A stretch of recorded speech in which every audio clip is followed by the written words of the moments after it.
Olá, pessoal, tudo bem com vocês? Eu sou a Prof. Débora do canal Ser Prof e hoje eu venho conversar com vocês sobre matemática. Meu Deus, Prof. Débora, como é difícil aprender ou ensinar. Não é não. Basta a gente não colocar regras aonde não tem e se tranquilizar, entender o processo e fazer os cálculos conforme a operação está nos pedindo.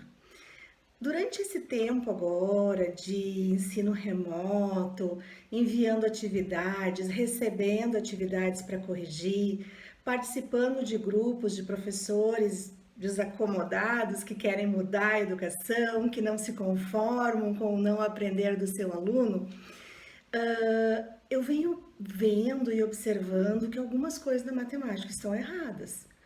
Primeiro, tem gente ensinando que do zero a gente consegue fazer empréstimo. Como isso? Tem pessoas profissionais e até na internet colocando que a organização do cálculo na folha não faz a diferença. Claro que faz. O ensino, a aprendizagem é algo organizado. Se eu não tenho organização espacial, se eu não consigo organizar, eu não consigo realizar as operações. Claro que a gente tem exceções. Nós temos alunos que fazem cálculo mental que eu me assusto, né, com a habilidade que eles têm de fazer, mas são raros. E outra coisa que a gente tem que pensar nessa época de ensino remoto, os pais estão em casa com uma folha impressa ou uma tela de computador e os pais não têm obrigação de saber aquela ensinagem. Os especialistas em educação somos nós, professores. E nós temos colegas que têm dificuldade de gravar um vídeo, de fazer uma videochamada, até porque nós também, professores, fomos pegos de surpresa no meio dessa pandemia e tivemos que tirar recursos da onde a gente nem imaginava que a gente ia conseguir, né, que a gente teria, mas a gente foi se reinventando e foi indo atrás e a gente conseguiu sim estabelecer uma relação de ensino-aprendizagem com o nosso aluno, mas essa relação muitas vezes está acontecendo uma pequena falha na comunicação. A criança está vendo o exercício para fazer, mas ela não está conseguindo fazer. E no meu caso, que eu tenho crianças de quinto ano, e outros colegas que também têm, nós precisamos lembrar que essas crianças tiveram um terceiro ano presencial lá em 2019.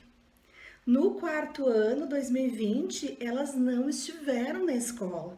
O tempo que elas ficaram na escola foi muito restrito. A partir dali, elas só tiveram atividades em folha, atividades online, pouca intervenção dos professores, pouca, a gente precisa reconhecer que foi pouca, gente. Olha que eu atendi os meus alunos, graças a Deus, meu município abriu essa opção de atender alunos de outubro para frente. Nós atendemos os alunos, outubro, novembro e dezembro. Eu trabalhei até dia 30 de dezembro. Então a gente teve esse tempo de ter um contato com eles, mas e quem não teve? Eu fico tranquila com os meus alunos que foram para o sexto ano. Eu fico tranquila, eu consegui resgatar muitas coisas, principalmente daquilo que é básico na matemática, as 4 operações e interpretar histórias matemáticas. O resto dos objetos de conhecimento, as outras habilidades, eles vão ter o sexto, o sétimo, o oitavo e o nono para os professores darem conta. Outra coisa bacana do meu município serve de exemplo para aqueles que querem melhorar na ensinagem. Nós nos conversamos muito. Nós temos acesso aos professores dos outros anos. A minha escola termina no quinto ano, ela vai até o quinto ano. Os meus alunos que foram para o sexto, os professores lá do sexto ano podem entrar em contato comigo. Nós nos conhecemos, isso facilita muito a vida escolar do meu aluno. Mas não é sobre isso que eu vim falar. Eu vim falar realmente sobre como ensinar matemática de maneira simples, de maneira direta, não inventando regras e ajudando o nosso aluno a conseguir consolidar este conhecimento, essa habilidade. Então, esses vão ser 4 vídeos, né? Adição, subtração, multiplicação e divisão. E hoje a gente começa com um vídeo e aí depois a introdução será a mesma, só vai mudando o nome do vídeo e a parte quando eu viro a câmera, né? E aí eu consigo fazer lá no meu caderno os exemplos e a gente vai conversando um pouquinho mais. Então eu te convido, senta um pouquinho, pega um caderninho se precisar, fica bem, se cuida e eu já volto.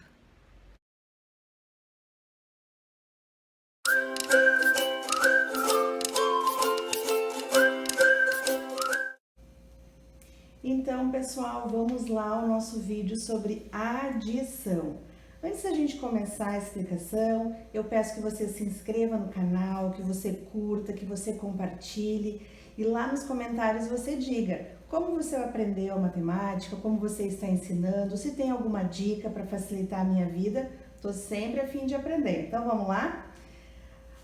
Aqui eu tirei algumas palavras de um site de matemática que facilitam muito o aluno. Eu sempre dou esse tipo de listinha para os meus alunos sobre adição, subtração, multiplicação e divisão, que são palavras que ajudam na hora de ler uma história matemática e o aluno ter uma noção do que ele deve fazer. Então, sempre dou para os meus alunos ou tenho exposto em algum mural na minha sala, certo?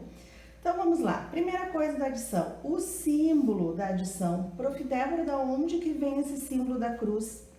Este símbolo, gente, ele vem do latim, aonde lá no latim eles escreviam assim, ó, por exemplo, 10 et, que é mais 8.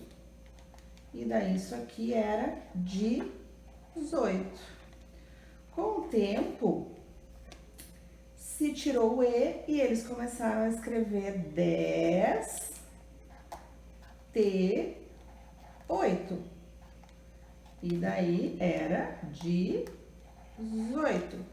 Com o passar do tempo, foi descendo a pontinha do T e virou o sinal de mais. Existem várias outras histórias sobre o símbolo da matemática, mas eu sempre conto esse para os meus alunos e eles gostam bastante de saber. Então, a gente sabe da onde que veio a origem do símbolo. Vamos lembrar assim, ó, na matemática nós temos o cálculo em linha, por exemplo, 63 mais 17, igual. E o cálculo armado, certo? Meu aluno precisa saber transpor isso aqui. Então, vamos lá. Primeira coisa, o cálculo, na hora de armar o cálculo, eu preciso de espaço, eu preciso organizar a unidade, a dezena, a centena, a unidade de milhar, não pode ficar tudo misturado, tudo acavalado, tudo aglutinado, eu preciso de espaços. Na adição, isso não faz tanta diferença, mas se aqui, por exemplo, eu tivesse unidade, dezena e aqui só unidade e eu colocasse em qualquer lugar, ia atrapalhar. Então, o que eu preciso ensinar para o meu aluno? Unidade embaixo unidade, dezena embaixo dezena. Se eu tiver centena, centena embaixo centena e por aí vai, certo? A adição, ela serve para juntar quantidades, mas eu preciso ter isso organizado para que eu consiga ver o cálculo, né, e conseguir resolver. Então, vamos lá. 3 mais 7. Eu posso fazer 3 mais 7. 4, 5, 6, 7, 8, 9, 10.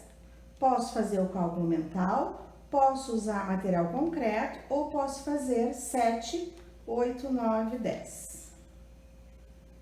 E aí eu subo 1, porque aqui encheu, né, a unidade, vira dezena, sobe.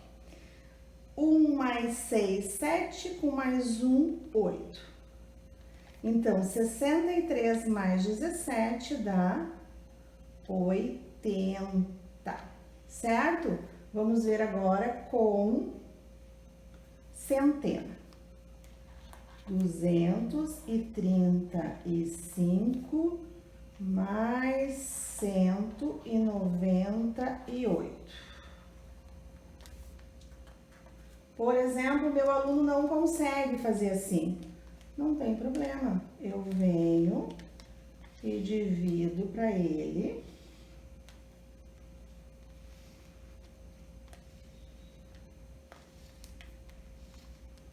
que ele consiga fazer o cálculo.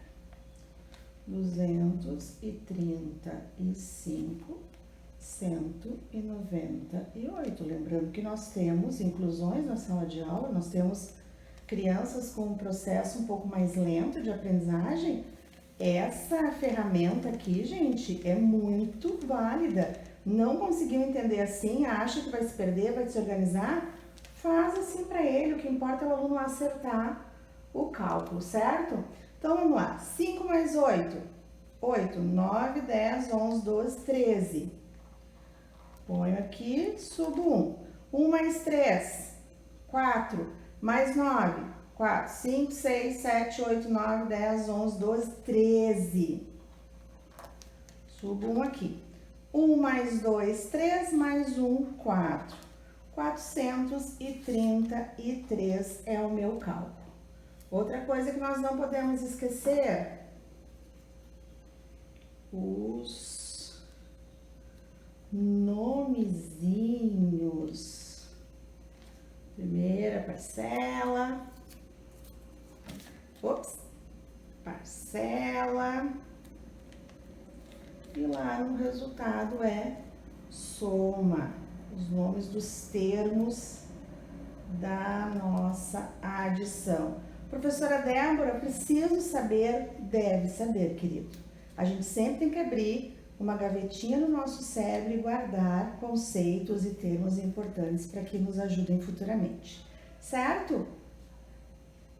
Lembrando, lembrar o seu aluno, organizar no quadro, no caderno, alinhar sempre unidade embaixo de unidade, dezena embaixo de dezena, centena embaixo de centena. Se tivesse unidade de milhar, dezena de milhar, seguia assim também. A organização, o espaço no caderno faz uma grande diferença na hora de acertar o cálculo, certo?